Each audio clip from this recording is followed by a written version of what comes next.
Bueno, taller, como digo, va a ser grabado, este primer taller de el impacto del diagnóstico en el paciente y en la familia. Y los micrófonos están apagados para evitar interferencias con la ponente, ¿no? De todas formas, el chat sí está abierto, en él además podéis dejar preguntas, podéis participar y al final de la sesión tendremos un ratito para que podamos aportar todos y para preguntar y para que Ana nos conteste, ¿no?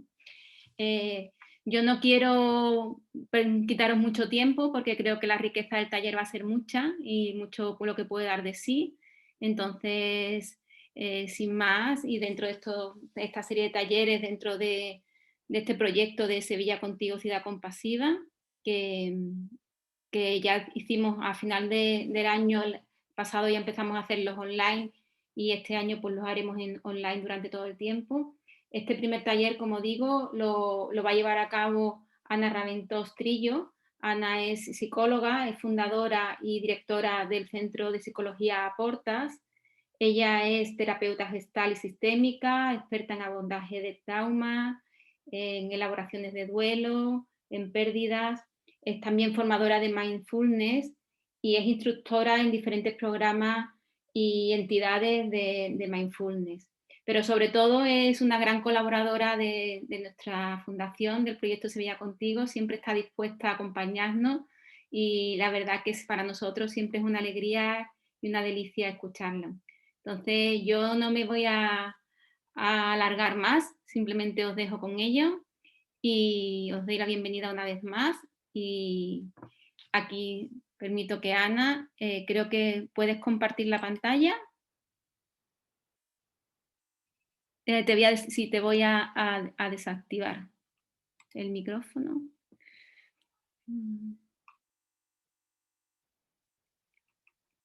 Perfecto. Puedes hablar. Ahora. Ahora. Hola, buenas tardes a todos. He visto algunos nombres conocidos de cuando hacíamos las prácticas de mindfulness y compasión y bueno, pues me ha dado también mucha alegría ver a personas que nos han acompañado en otros momentos. Bueno, pues ante todo eso, buenas tardes, estoy encantada de participar una vez más en los talleres que la Fundación pues me propone y yo encantada pues de participar, ¿no? Voy a darle a compartir pantalla para empezar con la... Ahí va. Ahí va. Bueno, el taller que hoy comenzamos, ¿vale? Es el taller que habla sobre el diagnóstico. El diagnóstico, el impacto en la persona y en la familia. A mí siempre, bueno, pues me gusta decir que lo que yo puedo aportar en estos talleres, ¿vale? No solo viene pues de mi formación o de mi experiencia profesional, viene, y yo creo que es la más importante, de la experiencia personal, de lo que me ha tocado atravesar en la vida, ¿no? Entonces, en la vida me ha tocado acompañar enfermedades en mi círculo más familiar, personal y cercano. Enfermedades, bueno, la enfermedad de mi marido, procesos de enfermedad también con mis hijos, de mis padres, de mi hermana, bueno, distintas personas que me han enseñado mucho en ese acompañamiento, ¿no? Me han enseñado mucho y que de alguna manera, bueno, pues ese aprendizaje de esos maestros es un poco pues lo que traigo aquí, aparte de lo que yo pueda aportar del ámbito profesional, que también acompañando a personas del ámbito profesional he aprendido muchísimo, ¿no? Entonces, bueno, este taller de hoy, al hablar del diagnóstico, es un poco como la primera fase, ¿no? La primera etapa que nos encontramos en el proceso de acompañar en una enfermedad, ¿no? Entonces vamos a hablar un poquito de eso. El impacto del diagnóstico. Es importante que sepamos que la misma noticia del diagnóstico ya hace enfermar, tiene un efecto en nosotros. Y tiene un efecto porque nos hace conectar con el miedo y sobre todo también cómo nos den la noticia, un poco la frialdad del sistema muchas veces la falta, ¿no?, de sensibilidad o de humanidad que también nos encontramos, ¿no? En algunos casos, ni mucho menos en todos, ¿no? Pero la misma noticia ya produce un efecto y eso es importante que lo tengamos en cuenta. ¿Y qué ocurre, ¿no?, cuando te dan un diagnóstico de una enfermedad? Pues es la noticia que más desestructura en la vida de una persona, ¿vale? Es la que, digamos, pone todo patas arriba, ¿no? Es como que te da un zarandeo y te cambia, tú vas con una inercia y de pronto viene una enfermedad y parece que te remueve, ¿no? Que te cambia todos los pilares que tienes aquí, ¿no? Entonces, es importante que veamos que el diagnóstico puede ser un diagnóstico repentino o un diagnóstico esperado. Vamos a ver los dos casos, ¿vale? El diagnóstico esperado sería el que tú ya vienes de alguna manera intuyendo, sospechando, rumiando, ¿vale? Tú te notas un bultito en el pecho, tú te notas cualquier síntoma y tú ya estás ahí dándole vueltas e intuyendo un poco. Entonces, cuando te dan la noticia, de alguna manera lo que hacen es confirmar tus sospechas. Entonces, cuando te dan la noticia del diagnóstico, ahí lo que se produce es la respuesta de la persona. La respuesta, es importante que sepamos que ante una situación de estrés, de impacto, de miedo, se producen normalmente 3 tipos de respuesta: lucha, huida o inmovilización, ¿vale? Aquí la de huida o evitación en el diagnóstico esperado no suele ocurrir mucho, viene más en el repentino. Aquí normalmente los 2 tipos de respuesta que se producen, el de inmovilización y defensión o la de lucha. Entonces, la de inmovilización y defensión es cuando la persona tiene la sensación de que esto es más grande que ella, esto es demasiado grande, esto es tremendo. Como la sensación de que esto me puede. Y claro, conecta con la tristeza, con el decaimiento y con procesos depresivos, ¿vale? Porque ve que esto me puede, esto puede conmigo, es demasiado grande para mí. Y la respuesta de lucha tiene que ver con que la persona dice, yo puedo con esto. La enfermedad no va a poder conmigo, yo voy a poner todas mis energías y esto yo lo supero. Entonces conecta con el coraje, con la fuerza, ¿vale? Un poco el instinto de supervivencia. Aquí estoy yo puedo con esto y con esto, con mi fuerza y con mi coraje para poder afrontar esta situación. ¿Y de qué depende? ¿De qué depende que se produzca una respuesta u otra?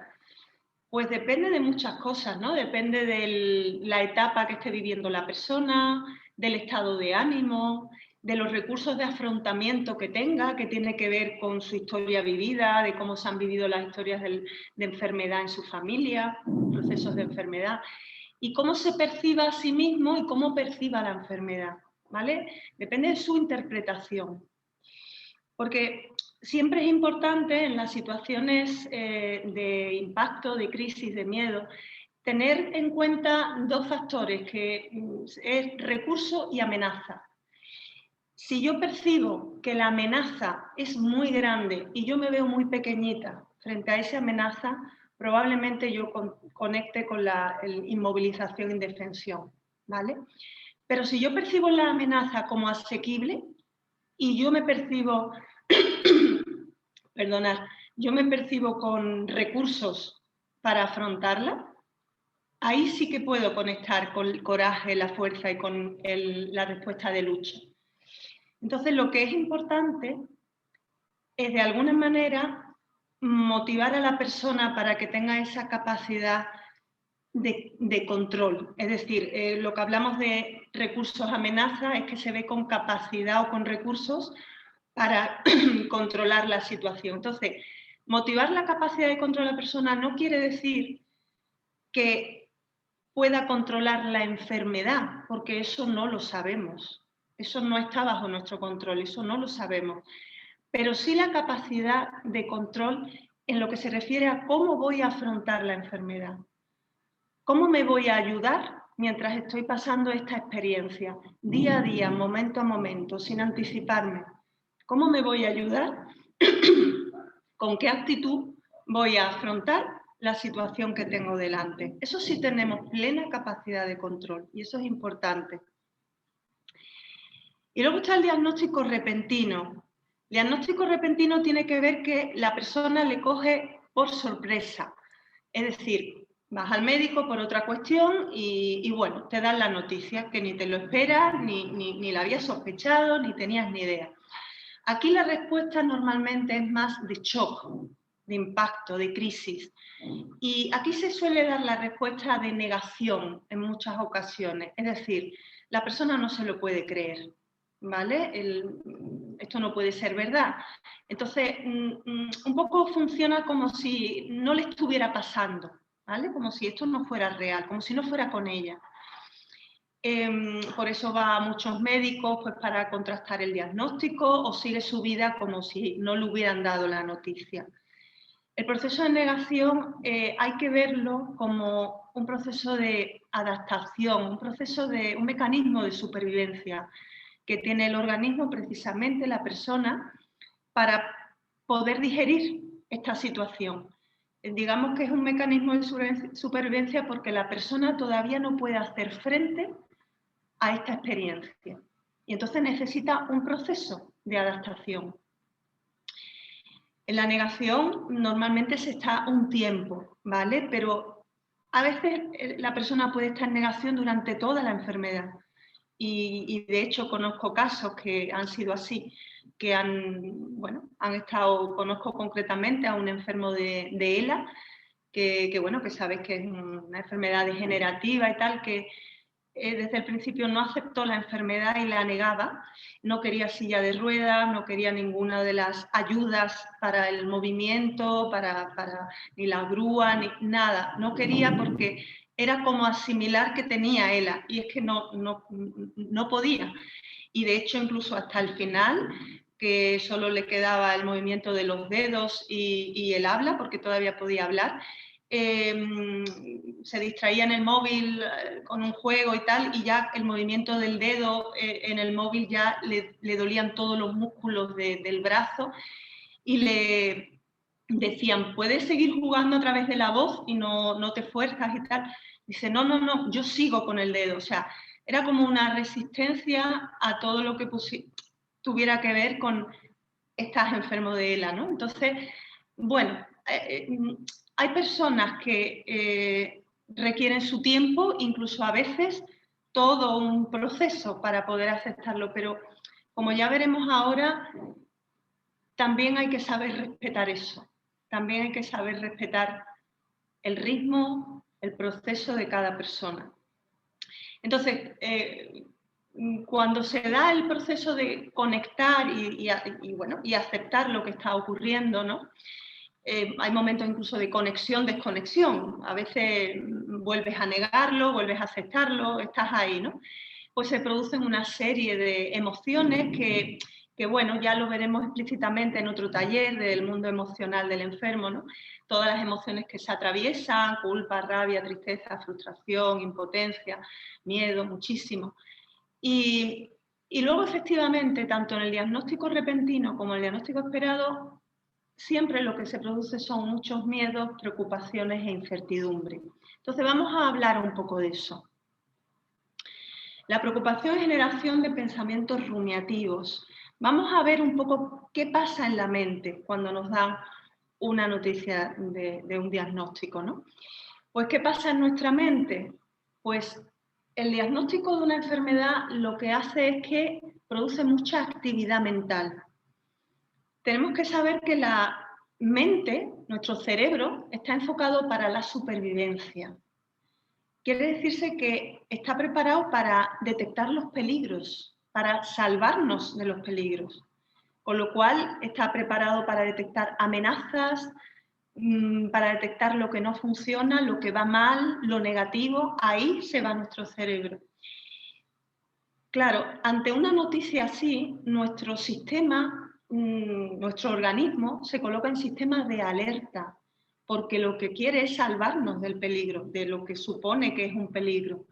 Entonces ahí empieza a desencadenarse una serie de pensamientos, de cadena de pensamientos reiterativos de cómo solucionar el problema, en busca de la solución. Entonces, eso es lo que se produce, lo que se llama pensamientos rumiativos. La rumiación constante sobre el mismo tema, que además cuando está enfocado al futuro se llama preocupación y empiezan con lo y si me pasa esto, y si. Entonces, ¿qué es lo que ocurre con todo eso que se desencadena en la mente? Que lejos de solucionar el problema, lo agrava, porque produce toda esa cadena de pensamientos rumiativos muchísimo más malestar, muchísimo más estrés, muchísimo más ansiedad. Le añadimos como una capa de sufrimiento a lo que ya tenemos, ¿vale? Vamos a ver un vídeo, ¿vale? Que yo lo suelo poner en los programas de mindfulness y demás, que viene hablando precisamente esto de la preocupación y aquí viene muy al hilo ponerlo.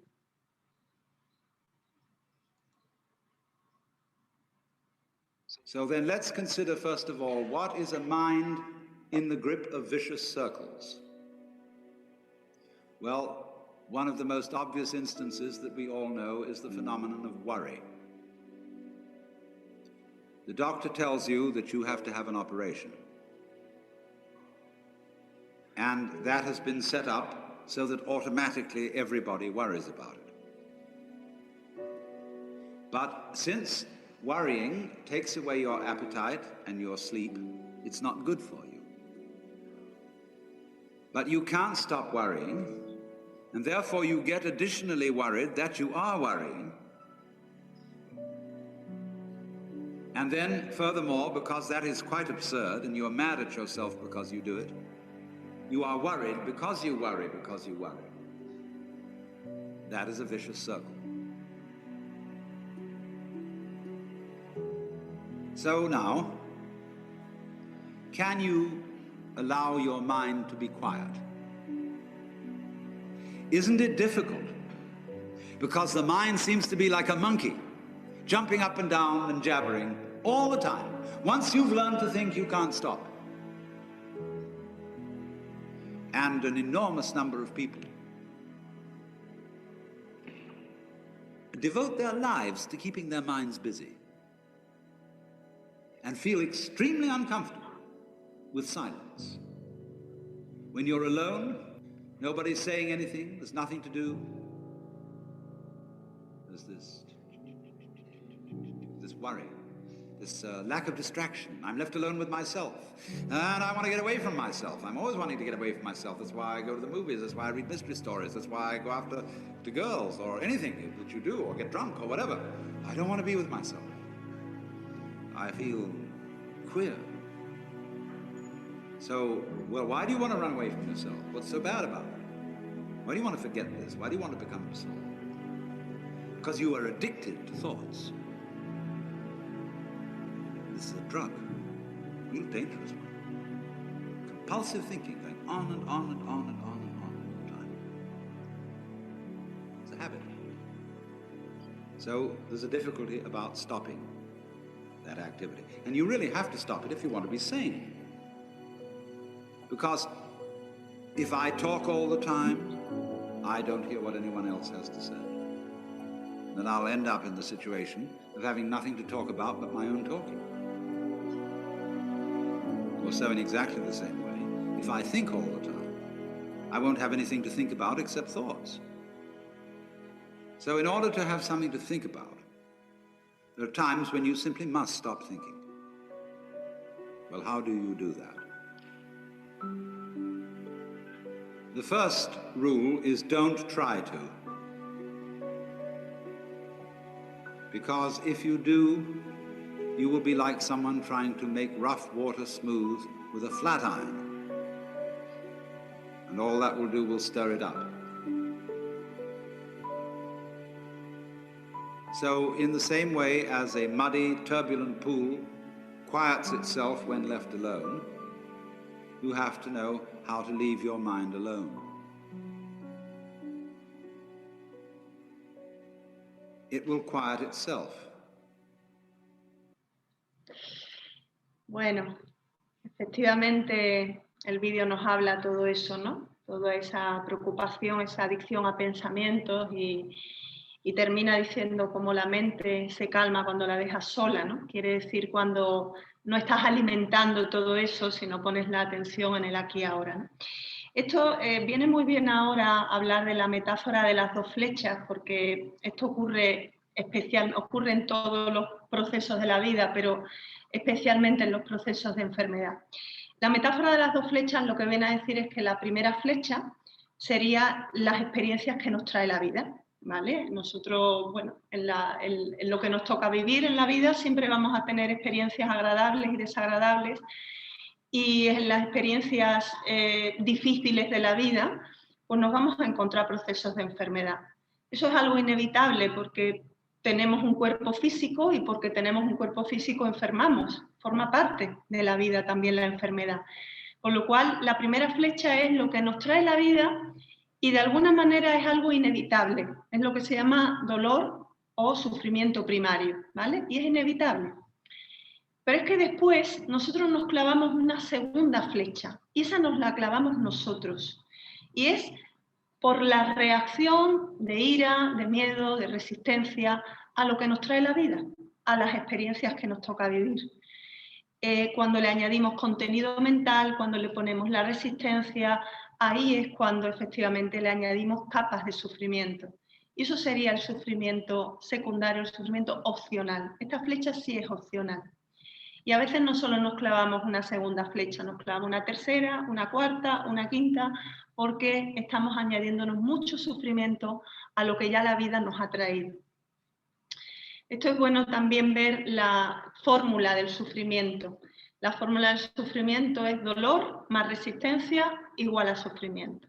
Es decir, que si solo nos quedamos con el dolor, con lo que nos toca vivir, ¿vale? Si no le añadimos esas capas de sufrimiento, atravesaríamos ese dolor. Pero es que nosotros le añadimos con esa resistencia muchísimo más malestar. Además, respecto al dolor y sufrimiento, también hay una forma muy, bueno, pues muy gráfica de verlo, ¿no? El dolor es una emoción y se siente aquí en el corazón, ¿vale? El sufrimiento es mental y se siente aquí. Es el tormento añadido, el tormento que nos añadimos nosotros. Entonces, ¿cuál es la posición más adaptativa? La posición más adaptativa no es tanto luchar contra la enfermedad. Y yo sé que esto crea un poco de controversia, ¿no? Porque en la sociedad en la que estamos se dice mucho hay que luchar, y al enfermo también se le dice tienes que luchar. Eso está como muy extendido, ¿no? Pero cuando nosotros luchamos contra algo, lo que estamos diciendo es que yo no quiero vivir esa adversidad. Yo quiero desembarazarme de ella, yo no quiero vivir eso ni en pintura. Estamos diciendo que eso no es bienvenido, que no lo quiero vivir. Me la quiero quitar de encima, me quiero desembarazar de ella, no quiero vivir esto. Y si tengo la capacidad de control de superar la enfermedad, es decir, si la supero, aún así me voy a quedar siempre con miedo de que vuelva a aparecer o que aparezca otra. ¿Vale? Porque esa lucha está llevada más por el miedo que por otra cosa. Es como la frase que dice, lo que niegas te somete, lo que aceptas te transforma. Siempre vamos a estar sometidos.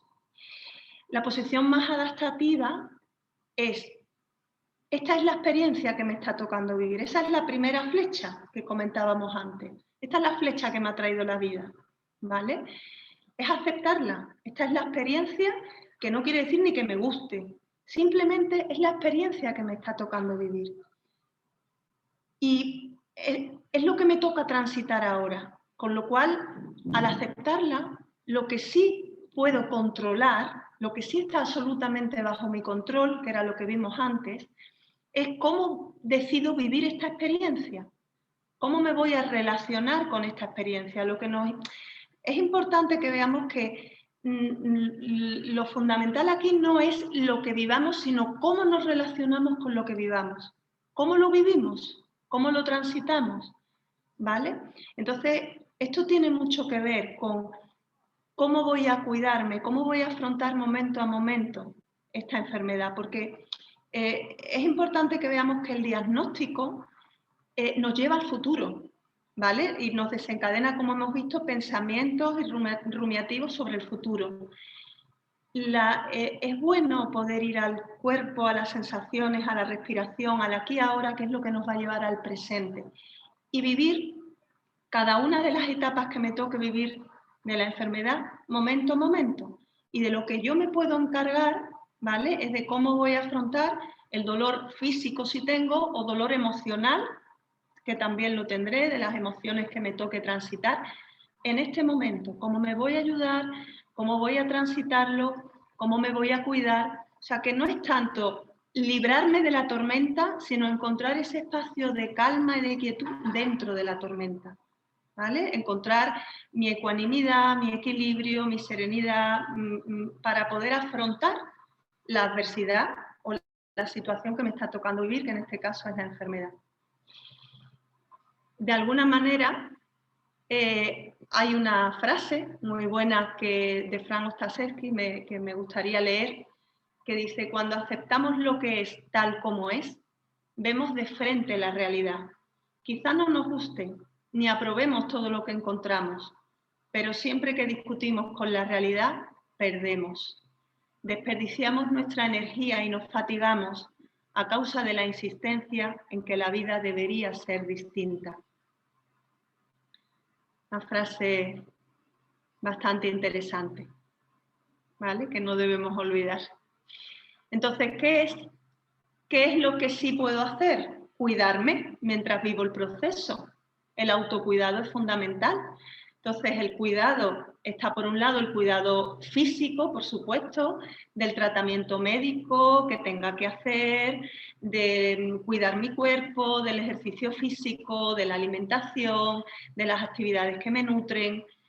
Y luego, y muy importante, muchas veces descuidado, los cuidados emocionales, porque eso es una medicina emocional. Como yo me cuide en cuanto a la gestión de pensamientos y emociones, ¿cómo me puedo cuidar de una manera sana para que no me atrapen y me arrastren los pensamientos y las emociones, que, como hemos dicho antes, nos pueden añadir capas de sufrimiento, ¿no? Entonces, un recurso maravilloso para poder ayudarme es mindfulness, que nos lleva al aquí y ahora, al momento presente, al afrontar momento a momento sin anticiparme, a aceptar lo que me está ocurriendo y tratarme con amabilidad, encontrar, como digo, mi punto de ecuanimidad, de quietud, de calma en mitad de la tormenta, ¿no? De poder ayudarme cada día en ese proceso para llevarlo con la mayor serenidad posible, ¿no? Entonces, esos cuidados emocionales son fundamentales. Vamos a ver el testimonio de una mujer que pasó por un proceso de cáncer. Vamos a escucharla. El cáncer irrumpe en mi vida en el momento más dulce, en el sentido de que cuando tú tienes una vida estable, tienes tu trabajo estable, tu carrera profesional, inicias tu andadura en la vida, te casas, tienes hijos. En ese momento es cuando el cáncer irrumpe en tu vida. Primero te rebelas y luego asimilas e intentas entender y de esa forma empezar a afrontar la enfermedad. Como paciente, lo que siempre he pretendido es que hubiera normalidad en mi vida. Normalidad en el trabajo, continuar trabajando, continuar atendiendo a la familia, a tus hijos, porque ya bastante normal es la situación que se te crea con entradas, salidas de hospital, intervenciones quirúrgicas, tratamientos, como para que eso interfiera en tu vida, en tu cotidianeidad. Entonces, intentas dejar la enfermedad, tratarla con lo que eso conlleva, pero que no afecte más de lo que debiera a tu vida normal. Entonces, el término para mí sería normalidad. La percepción de la vida te cambia, a todos los pacientes nos cambia la percepción de la vida, porque que te diagnostiquen un cáncer te hace darte cuenta de que eres vulnerable y de que eres finito, de que en un momento dado a lo mejor no estás. Entonces eso te hace replantearte tu escala de valores. Cosas que antes a las que no les dabas importancia, ahora sí que les ves la importancia. Cosas a las que antes les prestabas mucha atención, hoy no les prestas tanto. Claro que cambia la escala de valores. La familia, los amigos, los días de lluvia, los días de sol. Aprecias cosas que antes no, con las que antes no te dabas cuenta. Sí que cambia. El cáncer. Bueno, efectivamente, ¿no? El proceso también de descubrimiento a lo largo de la enfermedad, de lo que descubres, ¿no? De lo que te llevas, ¿no? También, de la belleza dentro de la adversidad también. Vamos a hablar un poco de los cambios en el sistema familiar, porque cuando una persona enferma en la familia, esto tiene un impacto, ¿vale? Entonces vamos a ver qué pasa en la familia cuando alguien enferma. Pues se produce una crisis, ¿vale? Que va a llevar a un desequilibrio. Todo sistema, y la familia es un tipo de sistema, todo sistema tiende a la homeostasis, al equilibrio, ¿vale? Cuando viene una enfermedad, de alguna manera rompe ese equilibrio, esa inercia, ¿vale? Esa armonía, que no digo que sea buena, que muchas veces los sistemas tienen una forma a lo mejor de funcionar un poco disfuncionales a veces, y a lo mejor resulta que el sistema familiar bueno, pues estaba pasando por procesos de malas relaciones, de situaciones críticas, el que estuviera pasando, ¿no? Pero esto viene a romper esa inercia y a crear una nueva, ¿vale? Se vuelve a reestructurar el sistema y busca otro punto de equilibrio. Es bueno mirar cómo se reestructuran o cómo se colocan las personas en una familia como el símil de una barca, ¿no? Cómo colocarnos el barco para que no se hunda. Y es que de forma inconsciente, en la familia, cada uno adopta un rol, ¿vale? Que es el más adaptativo para que funcione, para que no se hunda la barca. Por ejemplo, conozco un caso, bueno, pues de una mujer, una chica, que se le murió el marido, y como se murió de una forma repentina y bueno, ella se hundió, estaba, bueno, pues en la cama, estaba pasando un proceso de depresión bastante grande y tenían un hijo en común de 12 años. El niño, cuando ve a la madre absolutamente hundida, el niño de 12 años era el que animaba a su madre, que le decía: mamá, no te preocupes, que papá nos acompaña, mira esa estrella, siempre está con nosotros. Venga, mamá. Animaba a la madre, le iba a comprar las cosas, se encargaba de la casa el niño de 12 años. O sea, en la barca, digamos, estaba colocado en el otro extremo para que no se hundiera. Ese niño no se podía permitir el duelo en ese momento porque tenía que sacar una fortaleza especial, porque si no, efectivamente, esa familia se hundía, ¿no? Esa madre se hundía. Entonces intentaba salvar ese equilibrio. También se da en muchísimas situaciones, en familias, no ya porque haya enfermedad o pérdida, sino en familias en las que el niño o niña mayor adopta el rol casi de padre, ¿vale? De padre o de madre. Porque, bueno, pues porque ve que sus padres por cualquier motivo no los ve disponibles o los ve débiles y se coloca en el plan casi de adulto para, bueno, pues para poder tener una figura de autoridad que en ese momento a lo mejor no se tiene y que lleve el barco, ¿no? O procesos también de duelos a lo mejor de parejas que pierden un hijo y uno de los dos, bueno, pues efectivamente se hunde y está en un proceso depresivo y el otro, ¿vale? Sigue trabajando, parece, está fuerte, tal, y la otra persona le dice: pero parece que no sientes, parece que no te afecta que se haya muerto nuestro hijo. Y no es eso, es que la otra persona no se puede permitir en ese momento el duelo, de forma absolutamente inconsciente, tira para adelante. Y luego ya cuando la otra persona a los 5 años ya está mejor, seguramente le dará un duelo a posteriori. y a lo mejor es cuando le da el proceso de, bueno, de tristeza, empieza ahí a conectar con el dolor que antes no se ha permitido sentir. Con esto quiero decir que hay que entender, ¿no?, con los sistemas familiares muchas veces hay que acercarse para comprender que como están funcionando en relación a una enfermedad, a un duelo, a un proceso, tiene su sentido, porque es la mejor manera que pueden funcionar para seguir adelante. Es importante que veamos que familia y enfermedad tienen una interrelación. De alguna manera, una enfermedad afecta a la familia en distintos ámbitos, pero es que también la familia puede afectar o de manera positiva o negativa a la evolución de la enfermedad, con lo cual se retroalimentan. ¿De qué depende la respuesta adaptativa de la familia? Pues depende de muchos factores también. Depende de la historia de enfermedades que haya tenido. O sea, esa persona que está acompañando imagínate, ¿no?, el marido se pone enfermo, bueno, pues esa mujer que le toca acompañar a su pareja en este proceso de enfermedad, pues hay que ver también qué historia de enfermedades ha vivido en su familia de origen, ¿no?, de sus abuelos, de sus padres, cómo ha vivido la enfermedad de cada una de las personas en su vida, ¿no? Si ha quedado algún impacto traumático, si ha vivido situaciones duras.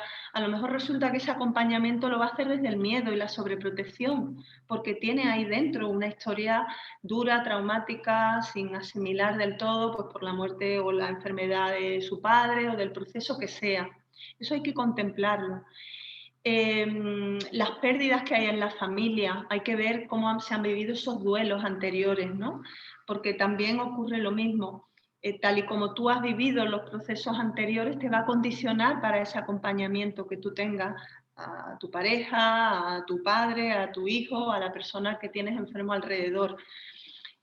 Porque eso te va a hacer que lo vivas desde el miedo o desde el rechazo, ¿vale? Desde la sobreprotección, desde muchas maneras, ¿no?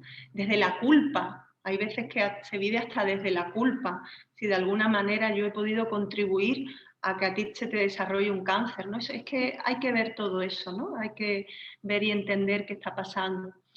El momento del ciclo vital, pues es muy diferente que te toque enfermar, pues si vives solo o te acabas de casar o tienes los niños pequeños o tienes los niños mayores o solo vives con tu pareja.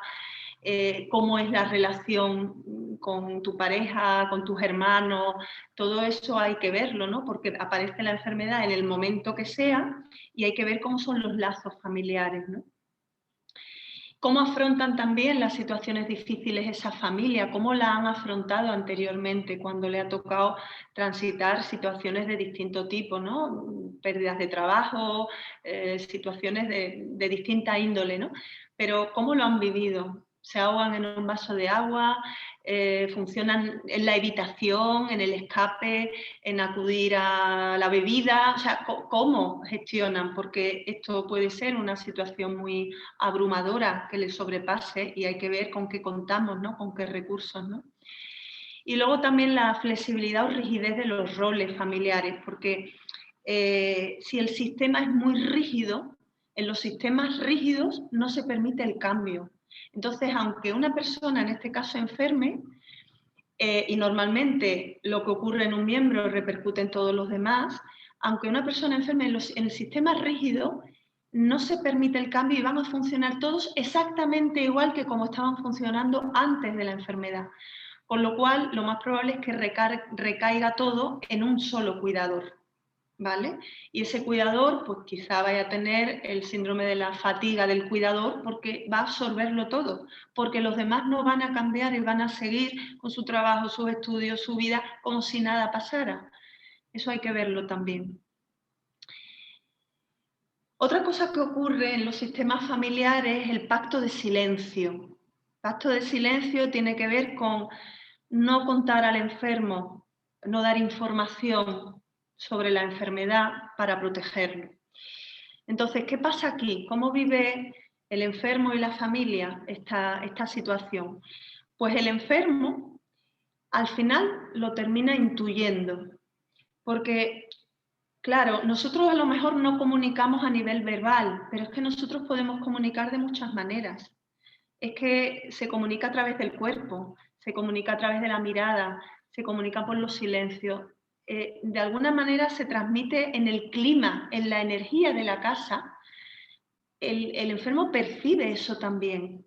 Es igual que los niños, que muchas veces no le contamos cosas, tal, pero los niños luego son esponjas, perciben cosas que vienen en la cara de la madre, en la preocupación que se respira, se intuye, incluso a veces por la sabiduría innata del enfermo, que en un momento dado sabe que esto no va bien, ¿vale?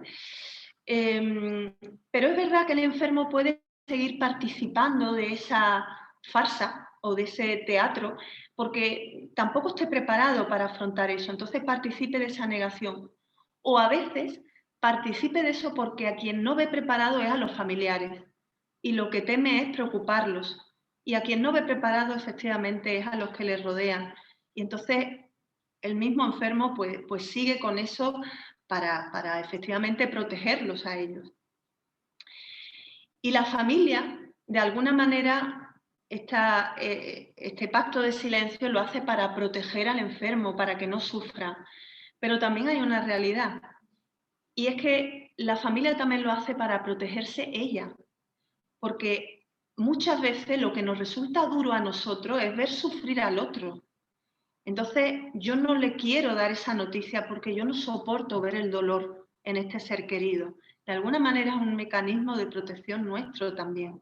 Eso ocurre también en los duelos con los niños, que lo último que queremos es ver sufrir a nuestros hijos y no le contamos el proceso terminal que puede estar teniendo un familiar, lo excluimos, lo mandamos con un familiar, con un tío, con una tía. En teoría es para protegerlos para que no sufran, pero en realidad ese niño está sufriendo. Y está sufriendo solo, con incertidumbre, sin el apoyo de un familiar que le dé serenidad, le dé tranquilidad, le explique, le ayude a regular emociones. Es todavía peor. Pero muchas veces ese mecanismo para proteger al otro también tiene que ver con que yo tampoco estoy preparada para contar eso, ¿vale? Y para ver el dolor en la persona que estoy cuidando. Entonces ahí es importante parar y darte cuenta y preguntarte qué es lo que necesita la otra persona, no lo que necesito yo, qué es lo que necesita la otra persona, ¿vale? Lo que realmente necesita.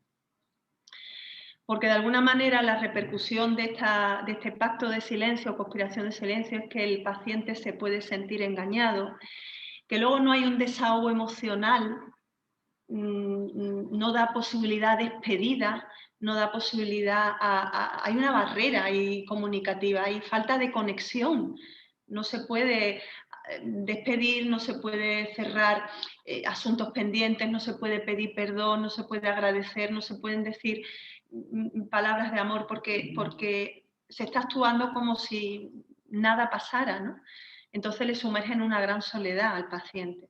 Muchas veces los pacientes prefieren hablar con personas externas y no con sus familiares porque ven que no pueden desahogarse con ellos mismos, no pueden llorar, no pueden expresar sus miedos, tal, porque temen preocupar a los familiares.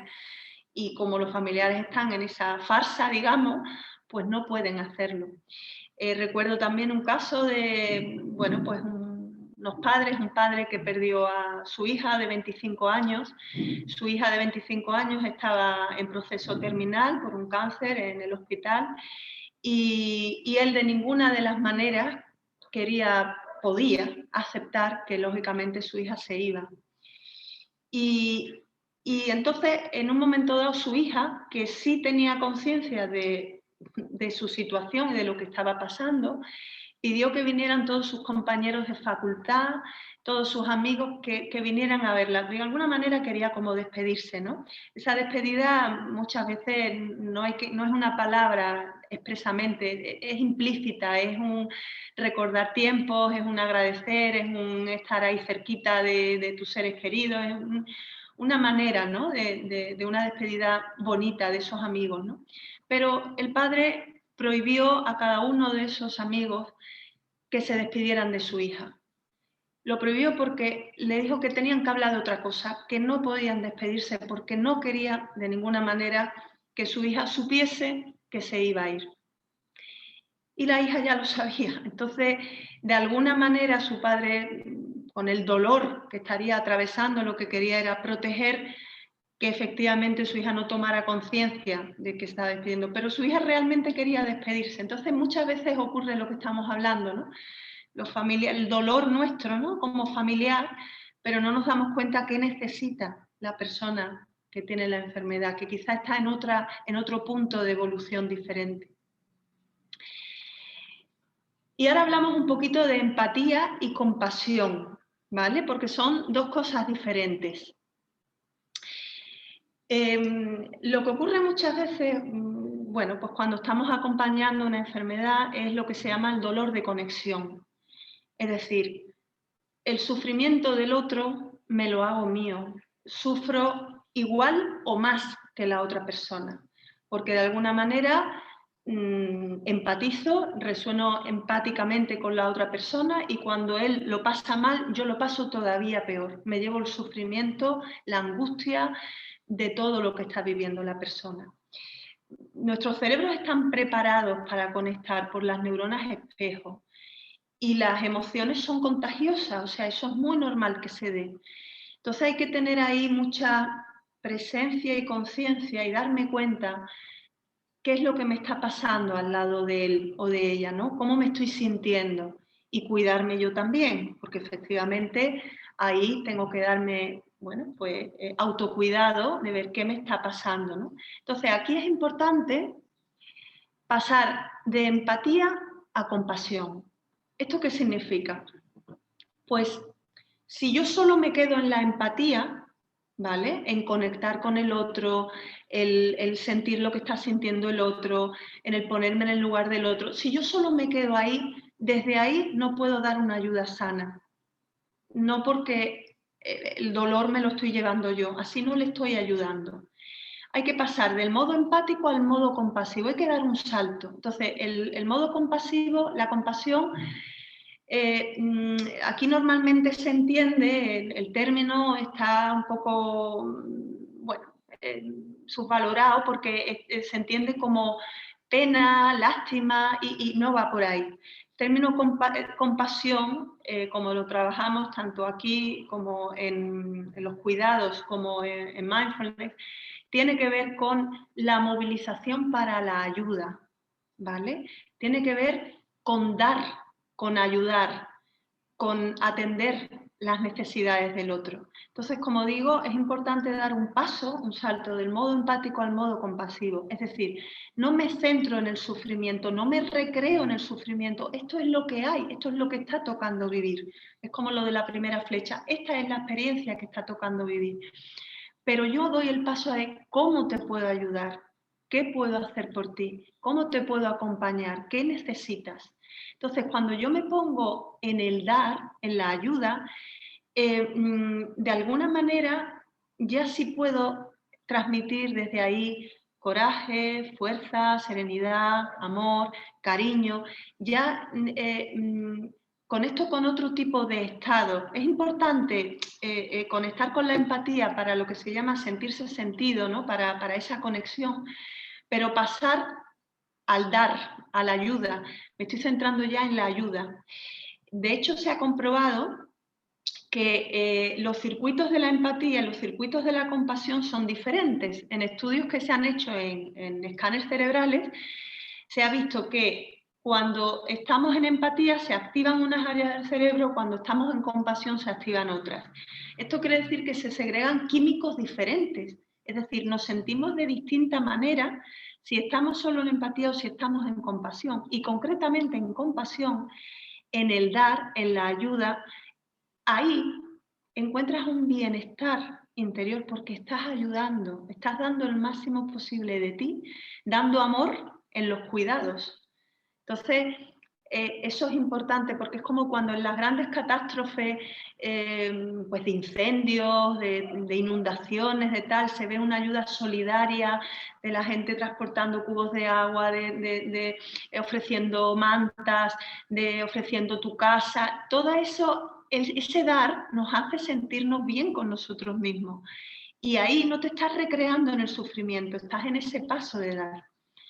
Vamos a ver ahora, bueno, la fórmula de la compasión sería empatía más amor, es compasión. Es decir, en el amor está ese dar que estamos hablando, esa ayuda, es qué necesitas, que a lo mejor ese qué necesitas es nada más que esté ahí al lado tuya en silencio, es que te dé la mano, es que simplemente te acompañe, es nada más que te escuche. Ese dar puede ser de distintas formas, pero ese dar es el más importante, ¿vale? Y en el que yo me centro. Y decía que íbamos a ver ahora un fragmento de una charla de Joan Halifax, una activista, monja budista, bueno, que ha estado muchos años acompañando a enfermos y también en procesos terminales y habla sobre la compasión. Vamos a escucharla. Now, we know from neuroscience that compassion has some very extraordinary qualities. For example, a person who is cultivating compassion, when they are in the presence of suffering, they feel that suffering a lot more than many other people do. However, they return to baseline a lot sooner. This is called resilience. Many of us think that compassion drains us, but I promise you, it is something that truly enlivens us. Another thing about compassion is that it really enhances what's called neural integration. It hooks up all parts of the brain. Another, which has been discovered by various researchers at Emory and at Davis and so on, is that compassion enhances our immune system. Hey, we live in a very noxious world. Most of us are shrinking in the face of psychosocial and physical poisons, of the toxins of our world. But compassion, the generation of compassion, actually mobilizes our immunity. You know, if compassion is so good for us, I have a question. Why don't we train our children in compassion?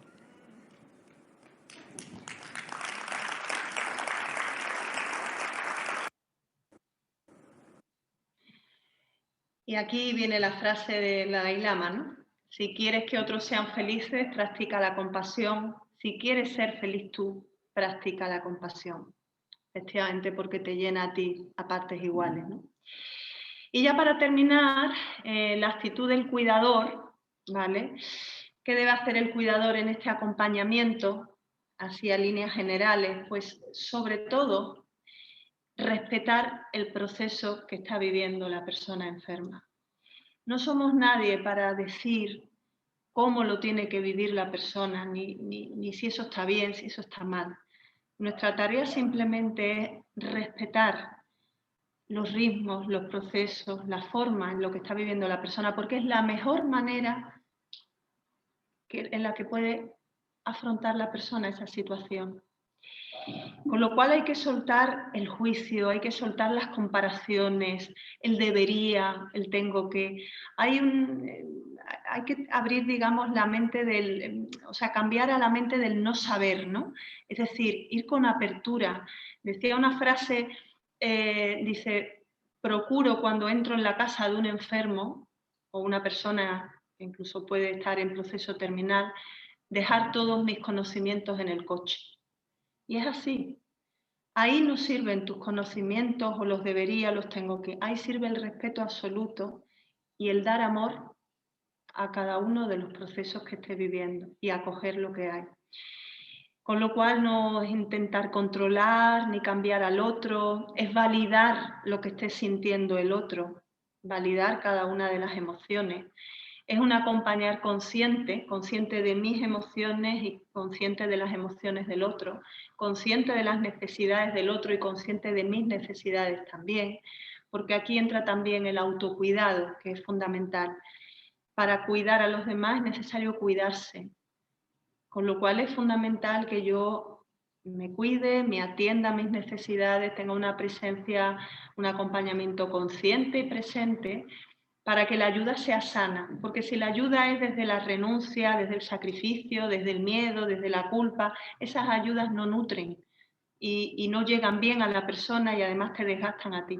La verdadera ayuda es cuando estás colocada desde el amor, ¿no?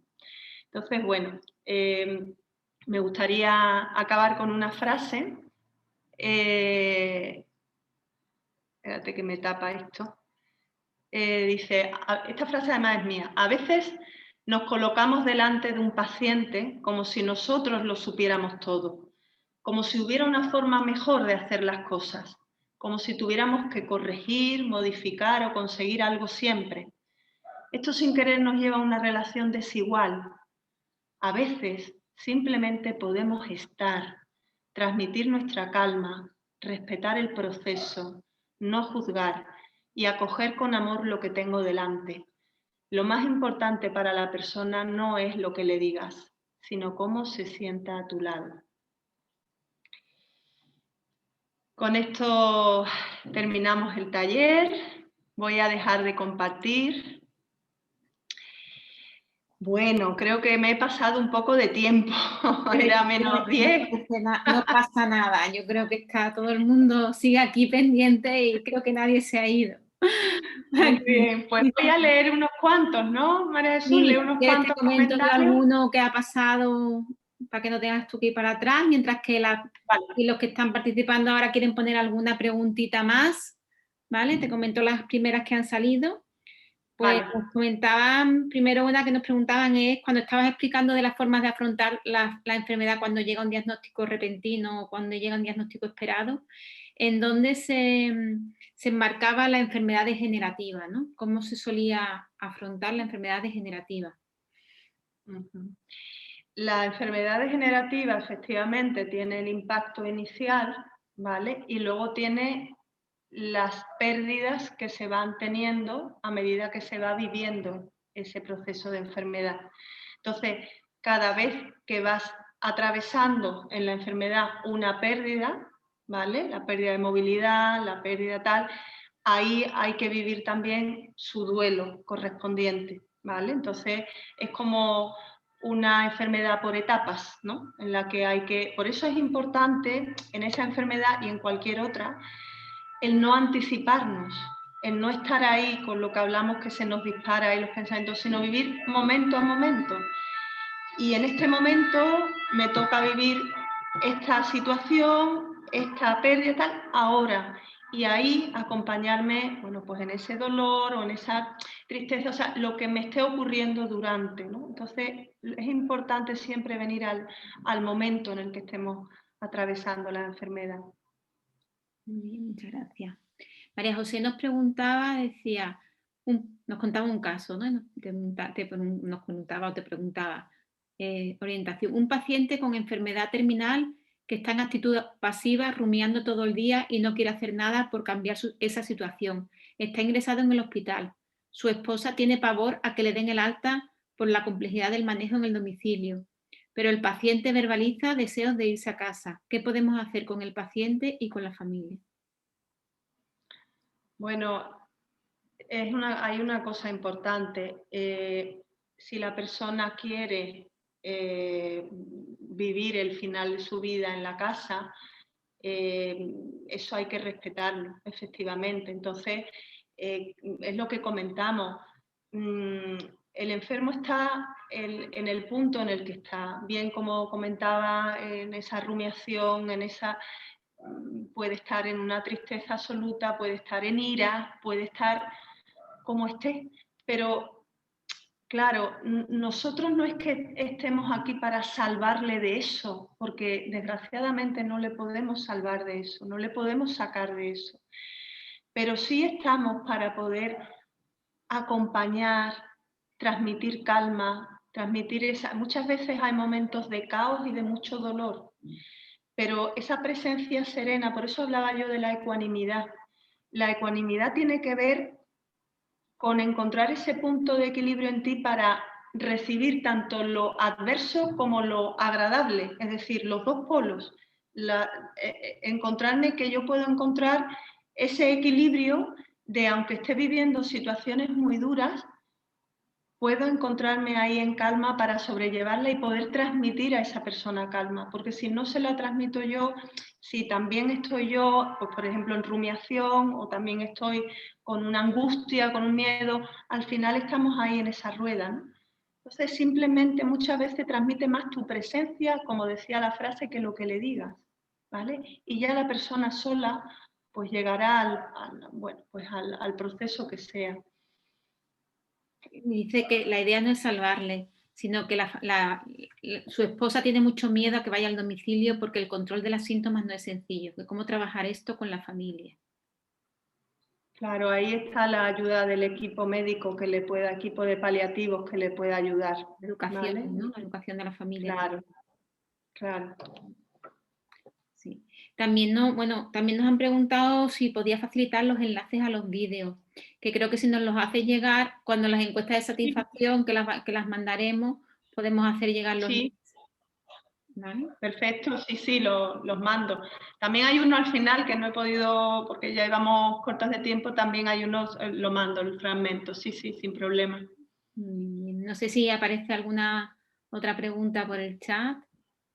También comentar, bueno, que la sesión se ha grabado, se está grabando todavía y que os las mandaremos a todo el mundo, ¿vale? A todos los que estén inscritos en los talleres se difundirá y después seguramente se colgaremos también en las redes sociales, porque sabemos también que, bueno, por horarios, por diferencias horarias también con otros países, mucha gente nos lo pide después y estos talleres tienen finalidad divulgativa y de aprender y de compartir, con lo cual los difundiremos y os animo además a que los difundáis. También dicen conspiración de silencio, claves para intervenirlo. No sé qué se refiere con claves para intervenirlo, pero... Como afrontarlo con la familia, ¿no? Entiendo. Claro, es un poco lo que hemos comentado antes, ¿no? Que se hace como mecanismo de protección. O sea, es importante, no tanto a lo mejor conspiración de silencio, sino quizá graduar esa información, ¿no?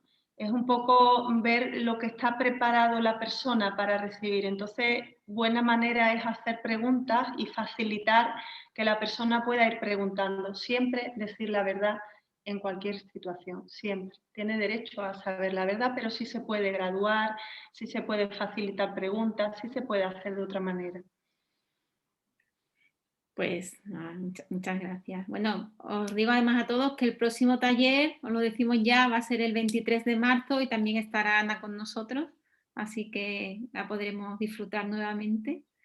Y no sé si hay alguna otra pregunta, un minutito más antes de despedirnos, para intentar también ser puntuales, que todas las agendas están ocupadas. Bueno, muchísimas gracias a todos por vuestra participación, por estar, además en estos momentos en que hay tantísima oferta formativa en internet, pues también es una delicia y un placer que nos elijáis, ¿no? Y que estéis con nosotros y que seguimos caminando, seguimos en este proceso de crear personas y ciudades, como dice Ana, compasivas, de la empatía más el amor, y que juntos pues podamos seguir avanzando en este camino.